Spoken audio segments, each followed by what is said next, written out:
Sports Flash TV na may dati. Tuwa'y lagi kang panalo, bakbakan na sigurado. Mga balita. Ang bakbakang General Casimero versus Saul Sanchez. Pag-usapan natin yan mga ka-flash. Pero bago ang lahat, huwag kakalimutang i-like, mag-subscribe at hit ang notification bell para updated ka sa mga bidyong katulad nito.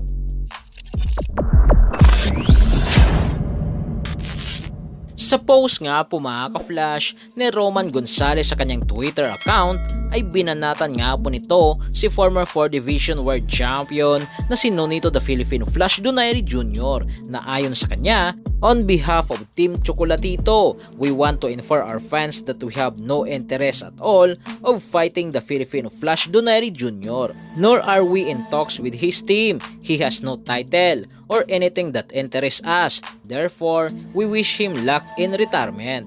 God bless. Nang ibig sabihin lang nito mga ka-flash ay ayaw labanan ni Gonzalez si Nonito Donaire Jr. sa kadahilan ng walang araw silang mapapala dito.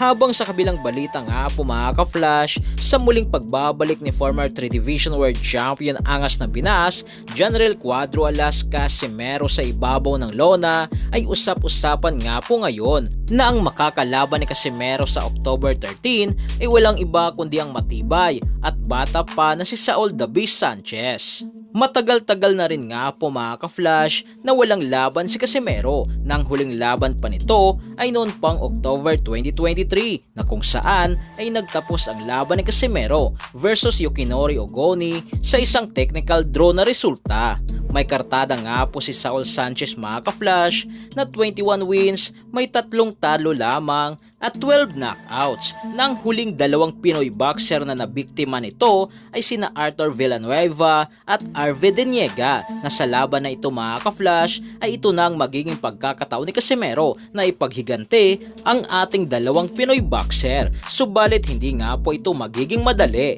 sa kadahilanan nakalaban na rin ito sa isang world title versus Jason Moloney. Subalit nabigo nga po ito mga ka-flash at nagtapos ang laban ng dalawa sa isang majority decision pabor kay Jason Moloney na talagang pinahirapan si Moloney ng mga solidong body shot at uppercut hanggang matapos ang round 12. Pero pagdating nga po mga ka-flash, sa official announcement ay still wala pa nga pong binabanggit dito si Masayoki Eto ng Treasure Boxing Promotion, kaya patuloy lang po tayong mag-antabay mga ka-flash.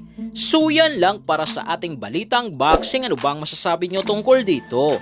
Para sa inyong komento at reaksyon ay komento nyo na sa baba. Hanggang sa muli, ito ang The Sports Flash TV.